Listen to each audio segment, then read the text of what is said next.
Hello everyone, welcome to Aakash online classes.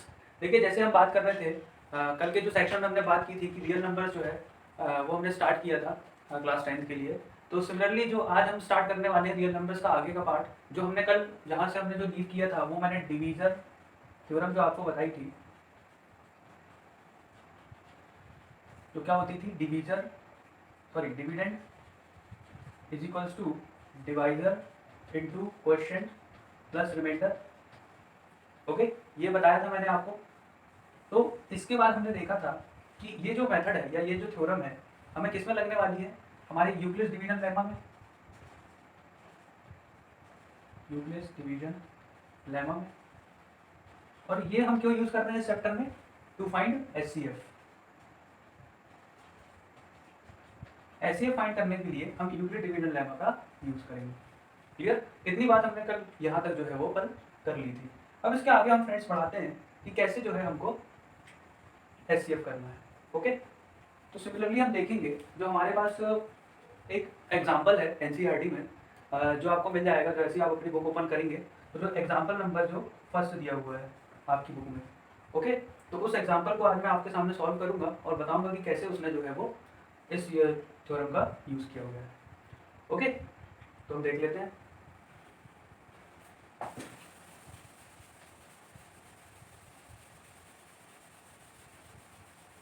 अब देखिए, question की जो पैटर्न है वो कैसे आई हुई है, या क्वेश्चन जो आपके सामने आएगा वो कैसे आएगा वो हम देख लेते हैं।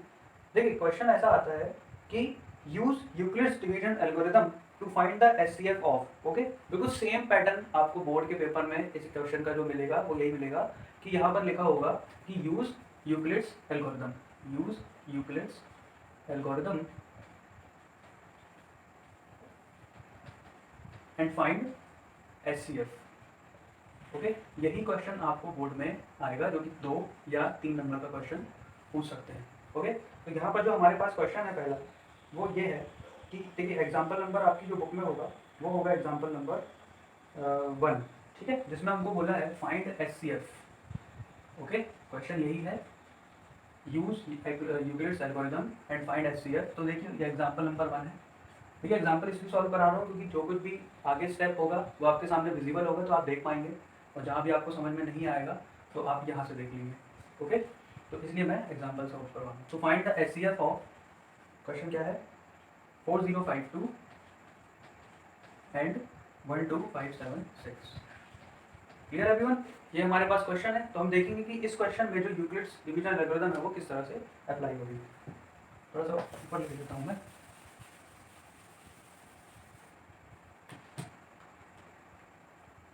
फाइंड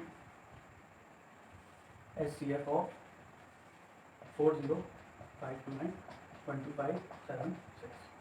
अब देखिए, जो स्टेप नंबर 1 है, ध्यान से देखिएगा, जो स्टेप नंबर हमारा फर्स्ट है, इसको हम स्टेप नंबर फर्स्ट लिखेंगे। फर्स्ट स्टेप वो ये करेंगे कि सबसे पहले तो हमें ये देखना है कि इन दोनों नंबर में बड़ा नंबर कौन सा है, मीन्स ग्रेटर नंबर कौन सा है। तो आप लोगों को देख ही रहा होगा कि ये 4052 और ये 12576 है, तो हमारा ये नंबर जो बड़ा है 12576। तो इस नंबर को हमको डिवाइड करना होगा इस छोटे नंबर से। ओके, क्लियर हुआ? ये जो फर्स्ट स्टेप आएगा वो ये आएगा कि divide larger number with smaller number. Okay, clear हुआ? तो फर्स्ट स्टेप क्या करना है, जो बड़ा जो नंबर है हमारा उसको डिवाइड करना है किससे, 4052 से। ओके, तो हम डिवाइड करेंगे तो हम कैसे करते हैं, यहाँ पे लिखते हैं अंदर जो हमारे डिविडेंड होता है वो आता है अंदर, और जिससे डिवाइड करते हैं वो आता है डिवाइजर बाहर। अब देखिए, 4052 है, टेबल अगर पढ़ेंगे तो 4052 इंटू 1 तो काफ़ी छोटा होगा, इंटू 2 करेंगे तो समथिंग 8 आएगा, इंटू 3 करके देखते हैं। 4052 इंटू 3, तो 3 2 6, 3 5 15, कैरी ओवर 1, ये आ गया 1, और ये आ गया 3 4, ये आ गया। अब देखिए, 4052 इंटू 4 करेंगे तो 16 के टर्म्स में चला जाएगा वो, तो ये हमारे लिए ओके। ओके, ये हुआ 3 2 6, 3 5 15, कैरी ओवर 1, और 3 2 3। Okay, clear? तो हम करेंगे 3 से, तो ये क्या आएगा, 1 2 1 5 और 6। क्लियर? तो ये कितना आएगा, 6 में से 6 गया 0, 7 - 5 2, 5 - 1 4, और ये आंसर। ओके, अब देखिए, जो हमारा रिमाइंडर है वो इस डिवीजर से जो आया है वो छोटा आ गया है। अब जब भी ऐसा केस होता है तो उसी केस में हम रुक जाते हैं, ओके, जब भी हमारा रिमाइंडर इस गिवन डिवीजर से छोटा होता है तो हमारे लिए ये स्टेप जो है अब आगे नहीं बढ़ेगा। हालांकि हमने जो नॉर्मल डिवीजन हम पढ़ते हैं हम पॉइंट लगा के स्टार्ट हो जाते हैं, पर यहाँ पर हमको ये स्टेप सिर्फ तब तक ही करना है जब तक हमारा रिमाइंडर जो है डिवीजर से छोटा नहीं हो जाता। और जैसे ही हमारा डिवीजर रिमाइंडर से मतलब रिमाइंडर हमारा डिवीजर से छोटा हो जाएगा हम इसी स्टेप को वहाँ पे रोक देंगे। क्लियर हुआ? तो ये स्टेप यहाँ पर रुक जाएगा। मीन्स अगर मैं इसको, ये तो डिवाइड के फॉर्म में होगा, इसको भी नोट करना है तो वो कर लेगा या फिर डिवाइड करके देख लेगा। तो ये तो वो नॉर्मल डिवीजन। अब मुझे क्या करना है, मुझे इसको इस फॉर्मेट में लिखना है, dividend is equals to divisor into quotient plus remainder. मुझे इस फॉर्मेट में इसे लिखना है। तो डिविडेंड कौन था हमारा, बड़ा नंबर 12576। ओके, डिवाइजर कौन था, डिवाइजर था हमारा छोटा नंबर 4052। क्वोशिएंट क्या आया था याद कीजिए, 3 आया था और रिमाइंडर बचा था 420। क्लियर? तो ये हमारा जो हुआ ये हुआ फर्स्ट है। ठीक है, देखिए एक बार अगर इसको अच्छे से समझ लेंगे तो कोई भी क्वेश्चन आपके लिए इम्पॉसिबल नहीं होगा। और ये क्वेश्चन में आपको सीधा जो पेपर में है 2 से 3 नंबर आपको दिलवा देगा, सिर्फ नॉर्मल डिवाइड करना है। तो क्लियर हुआ? तो ये तो हमारा फर्स्ट स्टेप हुआ। अब देखिए हम करेंगे second step, step number 2। Okay, देखिए जो स्टेप्स हैं ये तब तक बढ़ेंगे जब तक हमारा ये क्वेश्चन सॉल्व नहीं होगा।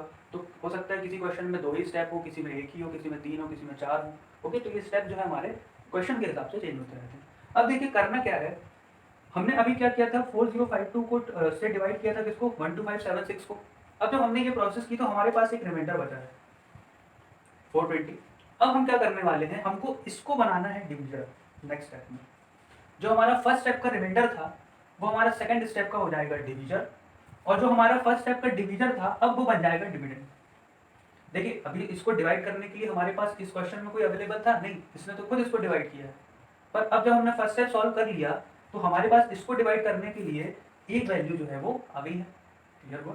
तो 420 को अब हम यूज करेंगे एज अ डिवीजर, इसको मैं लिख देता हूँ डिवीजर। और अब जो ये 4052 यूज होगा as a dividend. Okay, for next step. Clear हुआ?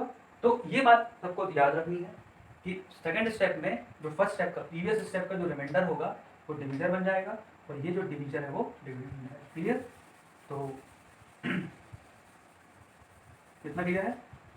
अब उसके बाद फिर नेक्स्ट स्टेप में क्या करेंगे, ये स्टेप मैं मेंशन कर देता हूं कि use remainder of previous step as divisor in this step या नेक्स्ट स्टेप। ठीक, या दिस स्टेप ही लिखते हैं क्योंकि स्टेप 2 तो हम बता ही चुके हैं।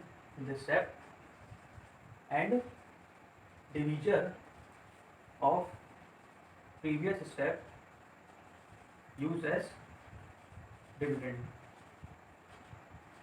ओके, देखिए ये पेपर में आपको ये सब स्टेप लिखना नहीं है, चाहे तो लिख दें या नहीं भी लिखेंगे तो वो मेंशन हो जाएगा। मीन्स इतना आपको पता होता है कि यही स्टेप किया होगा। ओके, आप एग्जाम में अगर मेंशन कर देंगे तो बहुत अच्छी बात है, और अगर मेंशन नहीं कर पा रहे हैं तो उससे आपको कोई इशू होने वाला नहीं है। इतना आप लोगों को क्लियर हुआ? तो अब जो सेकेंड स्टेप होगी वो ये होगी कि कैसे डिवाइड होगा देखेंगे।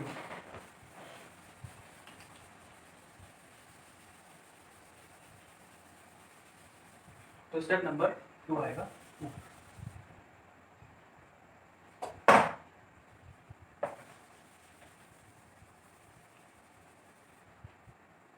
अब देखिए बहुत सारे लोगों को तो समझ में आ गया होगा कि स्टेप नंबर 2 में क्या होगा। जो हमारा सेकंड स्टेप था वो बन जाएगा क्या, मीन्स अब मैं बात कर रहा था ये कि जो हमारा डिविडेंड की पोजीशन पे लिखा जाएगा 4052, क्वेश्चन की प्लेस पे लिखा जाएगा, क्वेश्चन तो फिर अभी आएगा नहीं, डिवीजन की प्लेस पे लिखा जाएगा 420, यहाँ पे कुछ आएगा क्वेश्चन और प्लस कुछ बचेगा रिमाइंडर। तो हम वापस से इसको डिवाइड करके देख लेते हैं। तो 420 से अब कौन डिवाइड होगा, 4052। ओके, 4052। तो देखिए 420 इंटू 10 करेंगे तो वो तो 42 इंटू 10 करने के बाद तो 4200 आ जाता है, तो ये तो बड़ा हो जाएगा। तो अपन क्या करेंगे, इंटू 9 कर लेते हैं। 420 इंटू 9, तो 0 9 ज़ा 0, 9 2 ज़ा 18, 9 2 ज़ा 36 और प्लस 1 37। क्लियर? तो ये हम करके देख लेते हैं। तो यहाँ पर देखिए जैसे हमने ये किया हमें समझ में आ गया कि हाँ ये छोटा है कि डिवाइड हो जाएगा। तो हम क्या करेंगे, 9 ज़ा से करेंगे।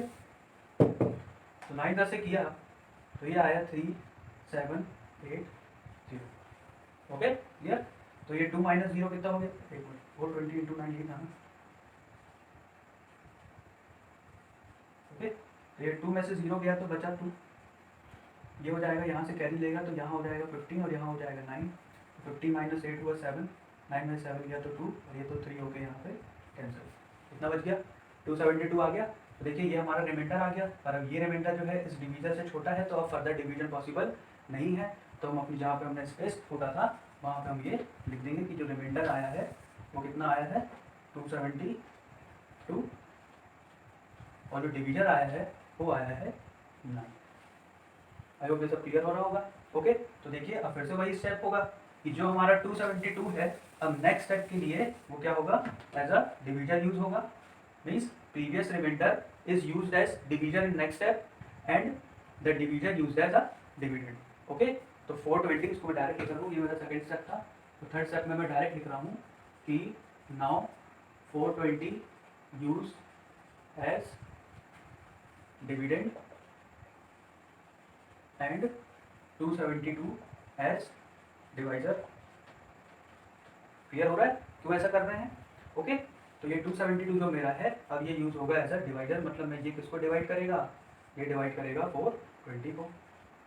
ओके, तो हम कैसे लिख सकते हैं कि 420 हमारा डिविडेंड की जगह पे, 272 हमारा डिवाइजर की जगह पे, इनटू क्वेश्चन की प्लेस अभी खाली है प्लस रिमाइंडर की प्लेस भी खाली है। ओके, अब हम जब डिवाइड करेंगे तो हमें दोनों की प्लेस मिल जाएगी।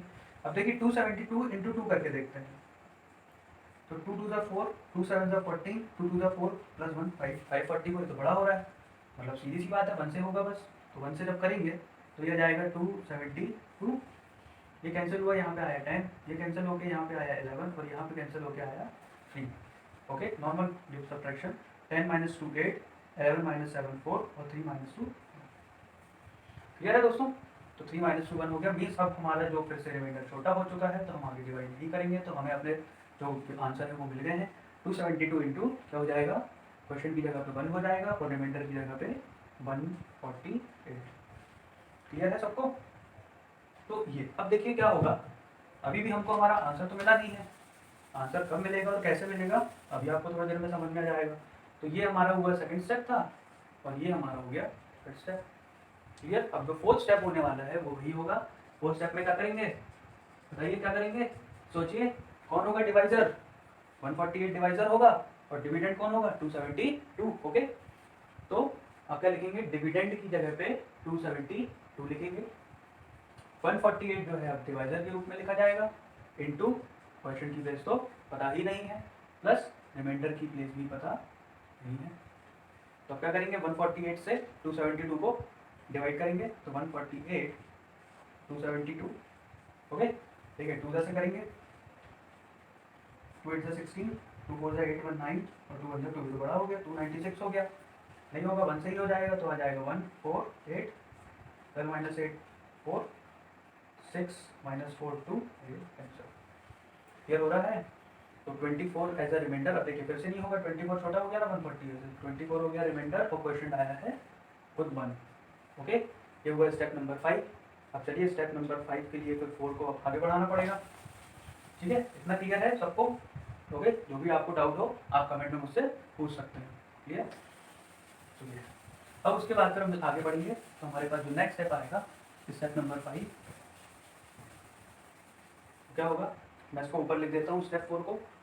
वो स्टेप क्या आया था, 272 is equals to 148 into 1 plus 24। Clear हुआ? अब मैं इसको रख कर देता हूँ। चलिए अब क्या होगा, आप सभी जानते हैं, अब जो ये हमारा डिवीजन होगा, ये हमारा जो होगा ये डिविडेंड होगा और ये हमारा डिवीजन होगा। ठीक है, तो क्या करेंगे फिर 24 यूज एज अ फिर स्टेप में डिवाइडर। तो स्टेप नंबर 5 क्या हो जाएगा कि 148 is dividend and 24 is divider. Clear? तो अब कैसे लिखा जाएगा, 148 इज इक्वल्स टू 24 इंटू पता नहीं प्लस पता नहीं।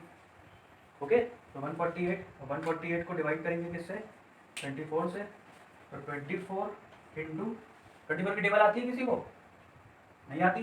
देखिए 24 5 जो होता है वो होता है 5 4 ज़ा 20 और 5 2 ज़ा 10 प्लस 2 12। याद कर लो भाई 25 तक टेबल, पूरे 10th 11 12 सबका आराम से हो जाएगा। 10th में बहुत ज़्यादा यूज़ है, तो मेरी आपसे सलाह है और मेरी आपको एडवाइस है कि 1 से लेके 25 तक टेबल आपको रिमेंबर होना ही चाहिए। ओके, अगर अभी तो टाइम है, काफ़ी टाइम है सबके पास, तो अगर रोज़ एक एक करके देखिए, मोस्ट प्रोबेबली 10 11 12 तो सभी को याद होते हैं, मुझे ऐसा लगता है।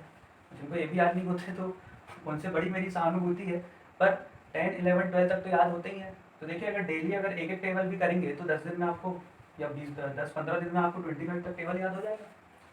तो कर सकते हैं, कोई बहुत बड़ी बात तो है नहीं। मुझे याद हो सकती है तो किसी को भी हो सकती है। ठीक है, तो 24 इंटू 5 क्या होता है 120। अब 24 इंटू 6 कितना होता है 6 4 ज़ा 24 6 2 ज़ा 12 इंटू 144। हमारा जो था वो 148 को 24 से डिवाइड करना था। अरे वाह, ये तो 144 ही आ गया, मतलब इसके पास ही है। तो 24 इंटू 6 कर देंगे तो ये हो जाएगा 144। क्लियर, 8 माइनस 4 बाकी सब तो 0। I hope clear. ठीक है, अब देखिए, अब यही स्टेप को हमको क्या लिखना है, यही स्टेप हमको यहाँ पर लिख देना है। तो हमारा जो 6 की जगह पे था क्या हो जाएगा, सॉरी रिमाइंडर की जगह पे क्या हो जाएगा 4 हो जाएगा, और क्वेश्चन की जगह पे 6 हो जाएगा। क्लियर। अब देखिए नेक्स्ट स्टेप जो आएगा वो क्या आएगा, नेक्स्ट स्टेप जो आएगा वो ये आएगा कि 148 और 24 इज डिविडेंड। देखिए स्कूल्स में जो आपको इंग्लिश अच्छे से लिखाएं आप वो लिख सकते हैं। ओके, स्कूल में हर स्कूल की अपनी अपनी एक लैंग्वेज होती है, टीचर को बहुत अच्छा लगता है उनकी लैंग्वेज आप यूज़ करें, तो आप जो भी लैंग्वेज आपको लिखाई जाए वो लिख लीजिएगा। ओके, कॉन्सेप्ट यही रहेगा, कॉन्सेप्ट को कोई चेंज नहीं कर सकता। 24 इज डिविडेंड, 4 इज डिविजन। देखिए दोस्तों, अब बहुत इंपॉर्टेंट स्टेप है, इसको बहुत केयरफुली देखिएगा। ये इंपॉर्टेंट इसलिए है क्योंकि अभी अपन को अपना आंसर दे देगा। ओके, तो देखिए क्या करेंगे, 24 जो है एज ए डिविडेंड यूज होगा, डिवाइडर यूज होगा 4। 4 को 24 से डिवाइड करते हैं, तो 4 को 24 से डिवाइड किया तो आप सबको पता है, इतनी टेबल तो सभी को आती है कि 4 6 होता है 24। मीन्स इस बार तो no remainder, 4 into 6 plus 0, no remainder. अब ये तो केस हमने सीखा ही नहीं सर, आपने बताया ही नहीं कि रिमाइंडर नहीं आया तो क्या करना है। वो इसीलिए नहीं बताया है कि जब जिस टाइम पे रिमाइंडर या जिस स्टेप पे आपका रिमाइंडर 0 हो जाए तो तुरंत नजर जानी चाहिए डिवीजर पे। जिस डिवीजर पे आपको रिमाइंडर 0 मिल जाए, इस क्वेश्चन का एचसीएफ वही होगा। क्लियर हुआ, नहीं हुआ फिर से सुनिए। 5 स्टेप किया, 6वें स्टेप में dividend is equal to divisor into quotient plus remainder करने पर रिमाइंडर तो बचा ही नहीं। और जिस केस में देखिए स्टेप मैंने बोला चेंज हो सकती है, तो जिस भी स्टेप में आपको जब ये रिमाइंडर 0 मिल जाए तो तुरंत नजर कहाँ जानी चाहिए, डिवीजर पे। और जिस डिवीजर पे ये रिमाइंडर हमको 0 मिला है वही डिवीजर इसका आंसर होगा, मीन्स एचसीएफ होगा। Okay clear. तो मैं ये छोटा सा लिख देता हूँ आपको बाजू में, जिससे आपको याद करने में आसानी होगी। तो देखिए 24 क्या किया था, 4 इंटू 6 प्लस 0, ये स्टेप आ गया था फाइनल, जो हमारे लिए 5th था स्टेप ये, और ये 6th स्टेप था। ठीक है, तो हम क्या लिखेंगे कि इन स्टेप 6, देख लीजिए यहाँ पे, in step 6 the remainder becomes 0, the remainder becomes 0 for the divisor 4। इस डिवीजर के लिए रिमाइंडर 0 आया है 4 के लिए, तो in step 6 the remainder becomes 0 for the divisor 4, therefore the HCF of given question, ऐसे ब्रैकेट करके लिखेंगे द एचसीएफ ऑफ 4052, इसको ऑफ लिखने की जरूरत नहीं है, डायरेक्ट आप ऐसे लिखें HCF 4052 and 12576 is equals to 4, और ये आपका फाइनल आंसर होगा। पूरे 3 नंबर मिल गए बोर्ड में, धूमधाम से बनाइए। ओके क्लियर, आई होप ये क्लियर होगा। तो देखिए ये दोस्तों हमारे पास यूक्लिड्स एल्गोरिदम है, और इसको अगर आपने एक बार अच्छे से अपने मन से सॉल्व करके देख लिया तो आप इसको कभी नहीं भूलेंगे, और हमेशा जब कभी भी आपको क्वेश्चन आएगा तो आंख बंद करके आप उसको जो है सोच लीजिएगा कि नंबर मिल गए।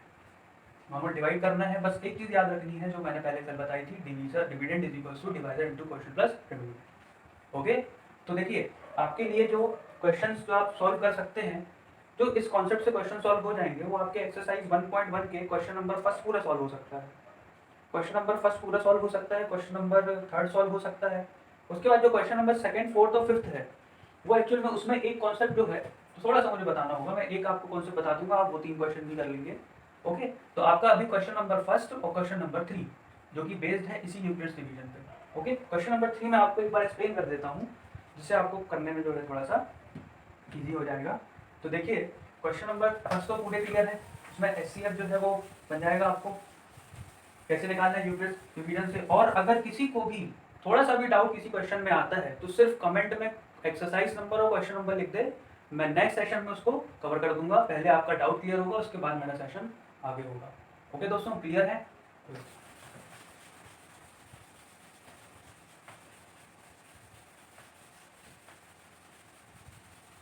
देखिए अभी जो है अपनी स्टडी जो है पूरी एनसीईआरटी बेस्ड होगी। जब तक सीबीएसई नया सिलेबस नहीं निकालती है, मैं अभी कोई भी रिफ्रेशर यूज़ नहीं करूँगा। जैसे ही हमारा सिलेबस जो है वो इंट्रोड्यूस होगा सीबीएसई का नया, तो हम क्या करेंगे, हमारा जैसा न्यू सिलेबस आएगा उसके हिसाब से फिर हम जो है क्वेश्चन सॉल्व करेंगे दूसरी बुक से। ओके, तो अभी हम एनसीईआरटी ही करते हैं। तो देखिए क्वेश्चन नंबर थर्ड देखिए, exercise 1.1 question number 3। Okay, question number 3 क्या है? क्वेश्चन नंबर 3 ये बोल रहा है आपसे, देखिए क्वेश्चन पढ़ने के तरीके से ही आंसर निकल आता है, मेरा ऐसा मानना है। तो देखिए क्या होगा, क्वेश्चन बोल रहा है an army contingent of 616 members is to march behind an army band of 32 members. क्या बोल रहा है, एक आर्मी कंटिजेंट है, मींस आर्मी का ग्रुप है, उसमें कितने मेंबर्स हैं, 616 मेंबर्स हैं। Okay, is to march behind an army band of 32 members, means 32 members जो है वो बैंड बजाने वाले हैं। बैंड मेंबर्स कितने हैं, बैंड वाले कितने हैं, 32, और टोटल आर्मी वाले कितने हैं, आर्मी कंटिजेंट्स वो कितने हैं, 616। ओके, इतना बात समझ में आया? उसके बाद बोल रहा है इन अ परेड, एक परेड कर रहे हैं, दोनों काय में है, एक परेड में है, परेड में है। उसके बाद the two groups are to march in the same number of column. इनमें से जो दो ग्रुप हैं, ये लिखा है ना कि the two groups are to march in the same number of columns, what is the maximum number of columns in which they can march. देखिए उनको क्या करना है, उनको कॉलम जो है वो दो ही बनाना है। मीन्स आप देखते होंगे ना परेड में एक कॉलम इधर एक कॉलम इधर, दोनों चलते रहते हैं, क्या इनका कॉम्बिनेशन कितना बढ़िया होता है आर्मी वालों का। तो ये जो परेड करते समय ऐसे दो कॉलम उन्हें बनाने हैं और इसी कॉलम में उन 616 लोगों को चलना है। ओके, समझ में आया? तो 616 है और बैंड कैसे डिस्ट्रीब्यूट है, 32 लोग हैं, तो हो सकता है यहाँ पे, अब यहाँ पे कितने हो गए हमको निकालना है। तो हमको मैक्सिमम ये पूछ रहा है वो कि क्वेश्चन जो हमारे पास है कि how what is the maximum number of columns in which they can march. आया समझ में? हमको निकालना है मैक्सिमम कॉलम्स। ओके, ग्रुप्स कितने फॉर्म होंगे, ओनली 2, एक ग्रुप 2 और एक ग्रुप 1, दो ग्रुप फॉर्म होंगे। हमको निकालना है कि कितने कॉलम्स में ये बटेंगे, नंबर ऑफ कॉलम्स। देखिए इन क्वेश्चंस को सॉल्व करने में आपको बहुत तकलीफ होती होगी, मैं जानता हूँ। कॉलम्स का जो फंडा है, अब वो कैसे निकालें, उसके लिए तो कुछ लॉजिक ही नहीं है। आधे से ज़्यादा लोग तो 616 को 32 से डिवाइड कर देते हैं और आंसर निकाल लेते हैं, पर ऐसा नहीं करना है। एक वर्ड को पकड़ना है जो लिखा हुआ है आपके सामने, बहुत इंपॉर्टेंट वर्ड, उसका नाम है मैक्सिमम। क्वेश्चन की जो लास्ट लाइन में लिखा है ना, the maximum number of column, क्या लिखा हुआ है, the maximum number of column which they can march. तो ये जो मैक्सिमम नंबर आपने पकड़ा है ना, बस यही मैक्सिमम नंबर आपको क्वेश्चन सॉल्व करा देगा। देखिए मैक्सिमम की अगर सिनोनिम्स की बात करें तो मैक्सिमम नंबर का मतलब क्या होता है, लार्जेस्ट हो सकता है ना, सबसे ज्यादा बड़ा, सबसे ज्यादा, हाईएस्ट भी तो हो सकता है। इंग्लिश के हिसाब से नहीं, मैथमेटिक्स के हिसाब से बनाना है, तो लार्जेस्ट हो सकता है, हाईएस्ट हो सकता है ना, लॉन्गेस्ट हो सकता है। मतलब अगर मैक्सिमम नहीं लिखा हो तो आपके पास क्या क्या लिखा है, मैं अच्छे से और लिख देता हूँ, क्योंकि आपको क्वेश्चंस करने में बहुत सुविधा हो जाएगी अगर ये कॉन्सेप्ट आपको पता चल जाएगा। ओके, तो अगर मैक्सिमम नहीं लिखा होगा तो क्या लिखा होगा, लार्जेस्ट लिखा होगा आपके पास, नहीं तो लॉन्गेस्ट लिखा होगा, या फिर हाईएस्ट लिखा होगा। अभी इससे ज़्यादा तो हमारे पास और कोई वर्ड इंग्लिश, क्योंकि इंग्लिश थोड़ी पढ़ा रहे हैं, मैथ्स पढ़ा रहे हैं, तो इससे ज़्यादा वर्ड्स तो अपन को देखते नहीं मिलेंगे, या तो मैक्सिमम, लार्जेस्ट, लॉन्गेस्ट या हाईएस्ट। क्लियर हुआ?